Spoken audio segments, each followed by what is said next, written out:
can see who someone really wants to be by the way they dress up on Purim.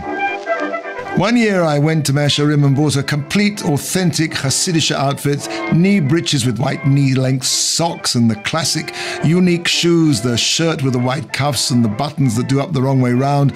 The only thing I stopped short of was a shtreimel, which would have set me back a few $1,000s. There's just so much you can do for accuracy. At the beginning of Megillat Esther, Achashverosh throws a party to end all parties. His party costume was the vestments of the high priest. Now, was Achashverosh merely poking fun at the Jewish people and their prophecies of the end of his almighty kingdom?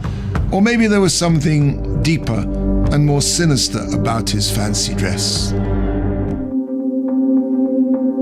Right at the beginning of the Torah, there's a hint to 4 mighty empires who will subjugate the Jewish people: Babylon, Persia, Greece, and Rome. Each of these empires successively snatches world domination one from the other, and eventually the last of those empires, Rome, and its cultural heirs, the Western world, will return the dominion to the Jewish people. They will return the kingship of David.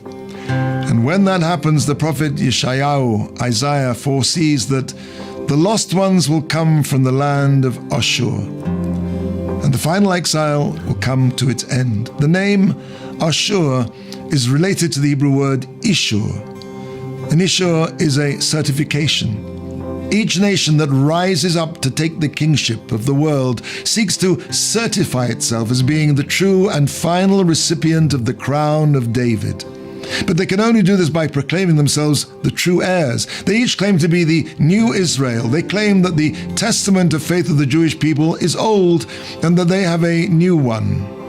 That, in essence, is what Achashverosh was attempting to do at his millennial party. He was certifying himself. He was giving himself an ishur as the new Israel. His party was a grotesque replication of the temple service. He used the holy vessels of the temple to carouse with them at his party of inauguration. He dressed himself up as the Kohen Gadol, the high priest. He even went so far as to name his ministers after the offerings of the holy temple: Olah, Chatat, Shlomim. The vestments of the Kohen Gadol in which he was dressed were made with deep Kabbalistic powers. Achashverosh was trying to harness those forces of holiness for his own means, to set his seal on world domination using those higher spiritual forces. This was no fancy dress party.